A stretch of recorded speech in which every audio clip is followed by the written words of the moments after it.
Olá, boa noite. O Senado agora está no ar. A CPI mista da Petrobras entrou hoje no Supremo Tribunal Federal com um mandado de segurança para ter acesso aos depoimentos sigilosos feitos em acordos de delação premiada depois da Operação Lava Jato.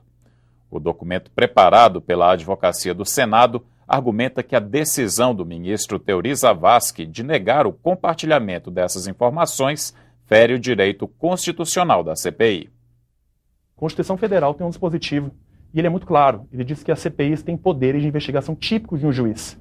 Sempre que um juiz requisita um documento, nenhuma autoridade, seja ela de escalão menor, médio ou maior, pode recusar a entrega desses documentos para um juiz alegando sigilo. Não existe sigilo oponível a um juiz, a um magistrado. Então, se as CPIs elas têm poderes de investigação típicos de um juiz, eu também não posso opor esse tipo de sigilo a um parlamentar, sempre que ele tivesse documento, ou essas provas que estão sendo solicitadas, tiverem relação com o objeto da CPI, da Comissão Parlamentar de Inquérito. Nós vamos decidir, nós vamos formar jurisprudência no Supremo Tribunal Federal, que vai ser aplicada no futuro, sobre qual é a amplitude desses poderes da CPI. Mais especificamente, se a CPI pode ou não solicitar documentos sigilosos, aqueles documentos que têm um tratamento diferenciado. No STF, o ministro Luiz Roberto Barroso é quem vai analisar o mandado de segurança. O presidente da CPI mista, senador Vital do Rego, considera fundamental receber os documentos sigilosos para decidir as linhas de investigação que serão seguidas. Cabe à CPI guardar o sigilo da mesma forma que cabe à Justiça. Nós estamos querendo compartilhar as informações, não estamos dizendo que vamos publicizar a delação premiada.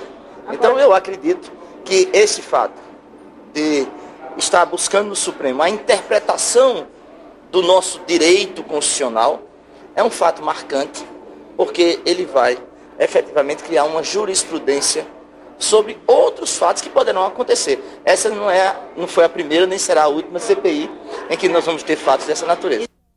A CPI mista negocia com a Justiça Federal a vinda de Alberto Youssef. O presidente da comissão, senador Vital do Rego, espera que o doleiro, preso desde o mês de março, fale aos parlamentares na próxima quarta-feira.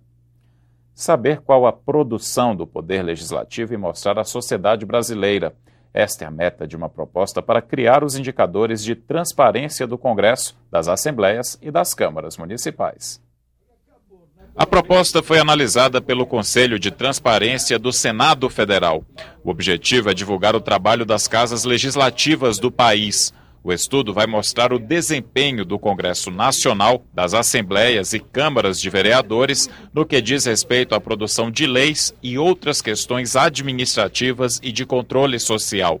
A reunião foi comandada por Carlos Matias, presidente do Conselho de Transparência, e contou com a presença de Caio Magri, do Instituto Etos, e de Natália Paiva, da ONG Transparência Brasil, que acolheram o projeto e vão contribuir com a iniciativa do Senado. Uma nova versão dos indicadores de transparência dos legislativos, já com a colaboração dessas entidades civis, deve ser apresentada no dia 3 de dezembro. O Conselho de Transparência e Controle Social é um órgão consultivo da Presidência do Senado Federal e foi criado em 2013. O Conselho se reúne a cada 2 meses para debater e propor ações que disseminem o acesso à informação pública. Os senadores têm até o dia 6 de novembro para votar em plenário uma medida provisória que a Câmara aprovou ontem à noite. Os principais pontos da medida provisória 651 são a redução ou isenção em impostos para estimular investimentos em diversas áreas. O texto ainda amplia o prazo para adesão ao programa de renegociação de dívidas, o Refis da Crise. A medida provisória também estendeu para 2018 o prazo para que todas as cidades desativem os lixões. O prazo anterior venceu no dia 2 de agosto, sem que a maioria das prefeituras tenham se adequado à lei. A Comissão de Ciência e Tecnologia está em São José dos Campos, São Paulo. Os senadores visitaram a empresa Visiona Espacial, responsável pela construção do primeiro satélite geoestacionário brasileiro. O satélite vai levar internet banda larga a locais remotos do país. Durante a tarde, o grupo participou de reunião de avaliação do Programa Nacional de Banda Larga na Embraer. O senador Aníbal Diniz, relator na comissão do Plano Nacional de Banda Larga, conversou com a TV Senado por telefone. Nós ficamos felizes por saber que o cronograma da execução do projeto está plenamente até o presente momento e a previsão é de que em outubro de 2016 o satélite seja colocado em órbita. Com isso, nós teremos as regiões mais isoladas do Brasil, principalmente a região amazônica, o estado do Acre, ao qual eu pertenço, que vai poder ser atendida a um tempo muito mais curto e com total garantia de que vai ter um resultado melhor. Amanhã, os senadores visitam o Instituto Nacional de Pesquisas Espaciais, que também trabalha na ampliação da banda larga no país. Eleições 2014. O resultado das urnas vai obrigar a uma nova acomodação das forças políticas no Congresso Nacional. Na Câmara, mais 6 legendas entram em cena. No Senado, partidos médios ganham peso. Vamos ver na reportagem de Glauciene Lara. Em fevereiro do ano que vem, quando tomam posse os novos parlamentares, o Senado terá 17 partidos, um a mais do que a atual bancada.